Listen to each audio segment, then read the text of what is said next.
ನೋಡಿ, ಸ್ವಾಮಿನಾಥನ್ ವರದಿಯಲ್ಲಿ ಏನು ಹೇಳಿದ್ದಾರೆ ಪಾಯಿಂಟಿಗೆ ಬಂದ್ಬಿಡ್ತೀನಿ ನಾನೀಗ. ಸ್ವಾಮಿನಾಥನ್ ವರದಿ ಏನಪ್ಪ ಹೇಳಿದೆ? ತುಂಬ ಇಂಟ್ರೆಸ್ಟಿಂಗ್ ವಿಷಯ ಇದು. ಇಡೀ ರೈತ ಕುಲ ಜನ ನಾವೆಲ್ಲ ಊಟ ಮಾಡ್ತೀವಲ್ವೇನ್ರಿ, ರೈತ ಬೆಳೆದದ್ದನ್ನು ಎಲ್ಲರೂ ಅರ್ಥ ಮಾಡ್ಕೊಳ್ಬೇಕಾಗಿರೋ ವಿಚಾರ. ಇಲ್ಲಾಂದರೆ ರೈತರ ಪ್ರತಿಭಟನೆ ನಮ್ಗೆ ಅರ್ಥನೇ ಆಗಲ್ಲ.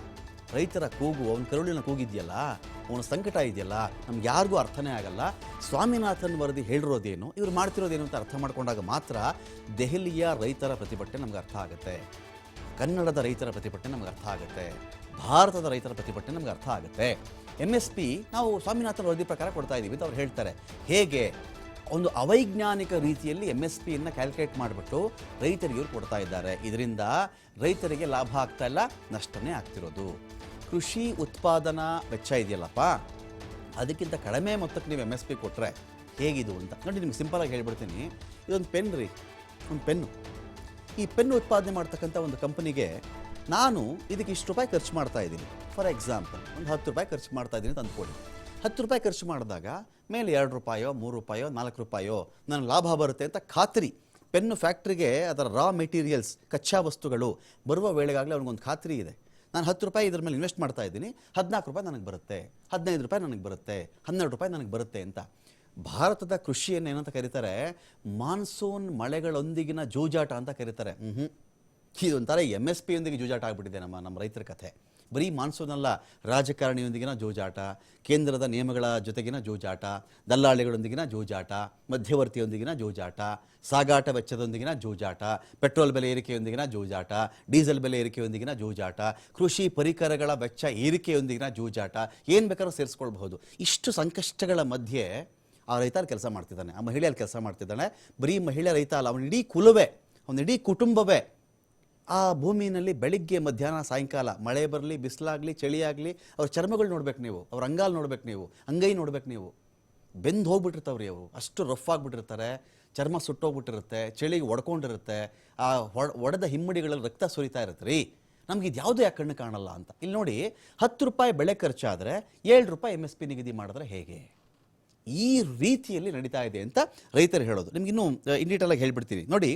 ಸ್ವಾಮಿನಾಥನ್ ಅವರ MSPಗೂ ಈಗಿನ MSPಗೂ ಆಗ್ತಿರ್ತಕ್ಕಂಥ ವ್ಯತ್ಯಾಸ ಏನು ಅಂತ ನಾವು ಚೆಕ್ ಮಾಡ್ಕೊಂಡ್ಬಿಟ್ಟಾಗ, ಉತ್ಪಾದನಾ ವೆಚ್ಚದ ಆಧಾರವನ್ನು ಇವ್ರು ಕನ್ಸಿಡರ್ ಮಾಡ್ತಿರೋದು ಹೇಗೆ, ಸ್ವಾಮಿನಾಥನ್ ಅವರ ಆಯೋಗ ಹೇಳಿದ್ದೇನು ಅಂತ. ಇಲ್ಲಿ ಪ್ರಶ್ನೆ ಇಷ್ಟನೇ ನೋಡಿ.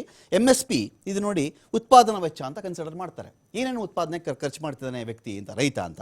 ಬಿತ್ತನೆ, ಬೀಜ ಖರೀದಿ, ಗೊಬ್ಬರ ಖರೀದಿ ವೆಚ್ಚ. ಇದನ್ನು ಸ್ವಾಮಿನಾಥನ್ ಅವರ ವರದಿ ಏನು ಹೇಳುತ್ತೆ ಅಂದರೆ A2 ಅಂತ ಹೇಳುತ್ತೆ. ಬಿತ್ತನೆ, ಬೀಜ ಖರೀದಿ, ಗೊಬ್ಬರ ಖರೀದಿ ವೆಚ್ಚ. ಇದನ್ನೇನಂತಾರೆ ಸ್ವಾಮಿನಾಥನ್ ಪ್ಲಸ್ 50%, ಇದರ ಮೇಲೆ 50% ಅಂತ ಹೇಳಿ ಇದನ್ನೇನಂತಾರೆ ಸ್ವಾಮಿನಾಥನ್ ಅವರು A2 ಅಂತ ಕರೀತಾರೆ. ಒಂದು ಸಾಂಖ್ಯಿಕವಾಗಿ ಒಂದು ಕೋಡ್ ರೀತಿಯಲ್ಲಿ A2 ಅಂತ ಕರೀತಾರೆ. ಸ್ವಾಮಿನಾಥನ್ A2 ಅಂತ ಕರಿತಾ ಇದ್ರು. ಸ್ವಾಮಿನಾಥನ್ ಅವ್ರು ಹೇಳಿದ್ದು, ನೋಡ್ರಪ್ಪ ಇದಿಷ್ಟನ್ನೇ ನೀವು ಕನ್ಸಿಡರ್ ಮಾಡಬೇಡಿ. ಬಿತ್ತನೆಗೆ ಎಷ್ಟು ಕೂಲಿ ಖರ್ಚಾಯಿತು, ಇನ್ನು ಬೀಜ ಖರೀದಿಗೆ ಎಷ್ಟಾಯಿತು, ಗೊಬ್ಬರಕ್ಕೆ ಎಷ್ಟಾಯಿತು, ಖರೀದಿಗೆಲ್ಲ ಏನೇನು ಖರ್ಚು ಮಾಡಿದ್ರಿ, ಇಷ್ಟು ಮಾತ್ರ ನೀವು ಕನ್ಸಿಡರ್ ಮಾಡಬೇಡಿ. ಇಡೀ ಕೃಷಿ ಕುಟುಂಬ ಇರುತ್ತಲ್ಲಪ್ಪ, ಅವ್ರು ಕೂಲಿ ಮಾಡ್ತಾರೆ, ಅವ್ರ ಮಾನವ ದಿನಗಳನ್ನು ಬೇಯಿಸ್ತಾರಲ್ಲಿ, ಮಾನವ ಶ್ರಮವನ್ನು ಅಲ್ಲಿ ಹಾಕ್ತಾರೆ, ಆ ಕೂಲಿನೂ ಕನ್ಸಿಡರ್ ಮಾಡಬೇಕು ನೀವು. ಇಡೀ ಕುಟುಂಬನೇ ದುಡಿತಾರಲ್ಲಪ್ಪ, ಅವ್ರ ಕೂಲಿನೂ ಕನ್ಸಿಡರ್ ಮಾಡ್ಕೊಳ್ಳಿ. ಅದೊಂದು ಭಾಗ. ಎರಡನೇದು, ಹೊಲಕ್ಕೆ ಅಂತ ವೆಚ್ಚ ಮಾಡ್ತಾರಲ್ಲಪ್ಪ, ಹೊಲದ ವೆಚ್ಚ ಅಂತಾದರೂ ಕನ್ಸಿಡರ್ ಮಾಡ್ಕೊಳ್ಳಿ, ಲೀಸ್ ಅಮೌಂಟ್ ಅಂತಾದರೂ ಬೇಕಾದರೂ ನೀವು ಕನ್ಸಿಡರ್ ಮಾಡ್ಕೊಳ್ಳಿ. ಅದನ್ನು ಕನ್ಸಿಡರ್ ಮಾಡಿ ಹೊಲದ ವೆಚ್ಚ, ಕೂಲಿ ವೆಚ್ಚ, ವೆಚ್ಚ ಭೋಗ್ಯ ಎರಡರೊಂದು ಇಟ್ಕೊಳ್ಳಿ. ಉಳುಮೆ, ಬಿತ್ತನೆ ಬೀಜ, ರಸಗೊಬ್ಬರ ಖರೀದಿ, ಈ ಥರ ವೆಚ್ಚ ಇಷ್ಟು ಸೇರಿಸಿ ಇದರ ಮೇಲೆ 50% ನೀವು ಕೊಟ್ಟಾಗ ಮಾತ್ರ ರೈತನಿಗೆ ಲಾಭ ಆಗುತ್ತೆ. ಅದರ್ವೈಸ್ ಈ MSPನೇ ಅವೈಜ್ಞಾನಿಕ ಆಗಿಬಿಡುತ್ತೆ ಅಂತ ಸ್ವಾಮಿನಾಥನ್ ಅವ್ರು ಹೇಳಿದ್ದು. ಸರ್ಕಾರ ಏನು ಮಾಡ್ತು, ರೈತನ ಕೂಲಿನೂ ಕೊಡಲ್ಲ, ಕುಟುಂಬದವ್ರ ಕೂಲಿನೂ ಕೊಡಲ್ಲ, ಜೊತೆಗೆ ಇಡೀ ವಿಚಾರದಲ್ಲಿ ಹೊಲದ ವೆಚ್ಚನೂ ಕೂಡ ಕೊಡಲ್ಲ. ಹೊಲದ ಭೋಗ್ಯಕ್ಕೆ ಹಾಕೊಂಡಿದ್ರೆ ಕೆಲವರು ಹೇಳ್ತಾರಲ್ಲ, ನಾವು ಗುತ್ತಿಗೆ ಹಾಕೊಂಡಿದ್ದೀವಿ, ಜಮೀನ ಮಾಡ್ತಾ ಇದ್ದೀವಿ, ಪಾಲಿಗೆ ಭಾಗಕ್ಕೆ ಅಂತ ಮಾತಾಡ್ತಾರಲ್ಲ, ಆ ಹೊಲದ ವೆಚ್ಚನೂ ಕೊಡಲ್ಲ. ಇದು ಬಿಟ್ಟುಬಿಟ್ಟು ಏನು ಮಾಡ್ತಾರೆ ಸರ್ಕಾರ, ಬರೀ ಬಿತ್ತನೆ ಬೀಜ ಕೊಡ್ತೀನಪ್ಪ, ಖರೀದಿ ಕೊಡ್ತೀನಿ, ನಾನು ರಸಗೊಬ್ಬರ ಕೊಟ್ಬಿಡ್ತೀನಿ, ನಾನು ಸಾಕು, ಉಳಿದಿದ್ದ ಕತೆ ನಾನೇನಪ್ಪ ಮಾಡಲಿ ಅಂತ ರೈತ ಕೇಳ್ತಾನಲ್ಲ. ಇದೇ ಡಿಮ್ಯಾಂಡ್ ಇರೋದು ಇವಾಗ. ಈ 2 ಎಕ್ಸ್ಟ್ರಾಗಳ ವಿಷಯಗಳಿದೆಯಲ್ಲ, ಇದನ್ನು ಸ್ವಾಮಿನಾಥನ್ ಅವರು ಹೇಳಿದ್ರು. ಈ ಒಂದು ಭಾಗವನ್ನು ಸರ್ಕಾರ ಬಿಟ್ಬಿಟ್ಟು ಏನು ಹೇಳುತ್ತೆ, ಕೊಡ್ತಾ ಇದ್ದೀವಲ್ರಿ ಬಿತ್ತನೆ ಬೀಜಕ್ಕೆ, ಕೊಡ್ತಾ ಇದ್ದೀವಲ್ರಿ ರಸಗೊಬ್ಬರಕ್ಕೆ, ಬಿತ್ತನೆ ಕೂಲಿ ಕೊಡ್ತಾ ಇದ್ದೀವಲ್ರಿ, ಇಷ್ಟು ಮಾತ್ರ ಸರ್ಕಾರ ಮಾತಾಡ್ಬಿಡುತ್ತೆ, ಉಳಿದದ್ದು ಮಾತಾಡ್ತಾ ಇಲ್ಲ ಅಂತ ರೈತರು ಕೆರಳಿ ಕೆಂಡ ಆಗಿದ್ದಾರೆ. ಹೊಲಕ್ಕೆ ಭೋಗ್ಯ ಅಥವಾ ಹೊಲದ ವೆಚ್ಚವನ್ನು ನಿಗದಿ ಮಾಡಬೇಕು ಅಂತ ಹೇಳುತ್ತೆ. ಕೂಲಿ ಸೇರಿದಂತೆ ಸಮಗ್ರ ವೆಚ್ಚವನ್ನು ಕೂಡ ಉತ್ಪಾದನಾ ವೆಚ್ಚದಲ್ಲಿ ಸೇರಿಸಬೇಕು. ಈ ಸ್ವಾಮಿನಾಥನ್ ಇಷ್ಟು ಹೇಳಿದ್ರಲ್ಲ, ಇದನ್ನು C2 ಅಂತ ಕರೀತಾರೆ.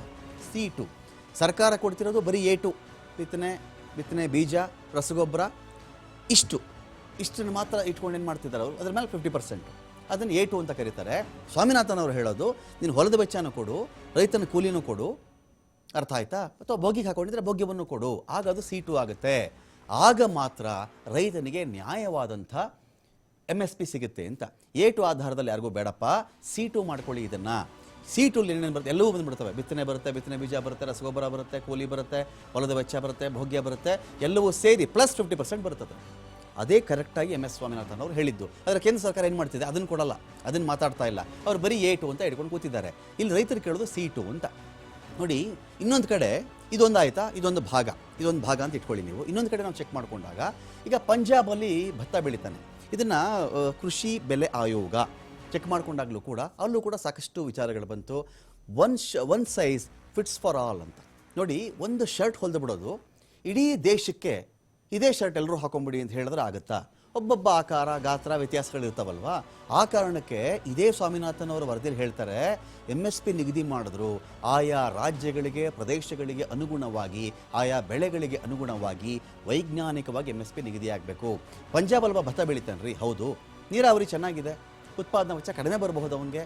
ಕರ್ನಾಟಕದಲ್ಲಿ ಭತ್ತ ಬೆಳೆಯೋನಿಗೂ ನೀವು ಪಂಜಾಬಲ್ಲಿ ಬೆಳೆಯೋನಿಗೂ ಒಂದೇ ಮಾಡಿಬಿಟ್ರೆ ಸರಿ ಇಲ್ಲ. ಅದು ಕರ್ನಾಟಕದವನ ಶ್ರಮ, ನೀರಿಗೇನು ಕಷ್ಟ, ಪವರ್ಗೇನು ಕಷ್ಟ, ಇಲ್ಲಿ ಉತ್ಪಾದನಾ ವೆಚ್ಚ ಎಷ್ಟು ಕಷ್ಟ ಇದೆ, ಇಲ್ಲಿ ಜಮೀನು ಕಥೆ ಏನು, ರಸಗೊಬ್ಬರದ ಕಥೆ ಏನು, ಇಲ್ಲಿ ಟ್ಯಾಕ್ಸ್ಗಳ ಕಥೆ ಏನು, ಇದೆಲ್ಲ ಕನ್ಸಿಡರ್ ಮಾಡ್ಕೊಂಡು ನೀವು ಅಲ್ಲಿಗೆ ಅನುಗುಣವಾಗಿ MSP ನಿಗದಿ ಮಾಡಿ ಅಂತ. ಇವರು ಹಾಗಲ್ಲ, ಕರ್ನಾಟಕಕ್ಕೂ ಒಂದೇ, ಡೆಲ್ಲಿಗೂ ಒಂದೇ, ಪಂಜಾಬ್ಗೂ ಒಂದೇ ಅಂತ ಮಾಡಿಬಿಡ್ತಾರಲ್ಲ. ಇದರ ಬಗ್ಗೆ ಕೂಡ ರೈತರ ತಕರಾರಿದೆ. ಹಾಗಾಗಿ ಕರ್ನಾಟಕ ಪಂಜಾಬ್ ಎರಡನ್ನೂ ಒಂದೇ ತಕಡಿಯಲ್ಲಿಟ್ಟು ತೂಗಬೇಡಿ ಅಂತ ಕೂಡ ಸ್ವಾಮಿನಾಥನ್ ಅವರು ಹೇಳಿದ್ರು. ಅದನ್ನು ಇವರು ಫಾಲೋ ಮಾಡ್ತಾ ಇಲ್ಲ.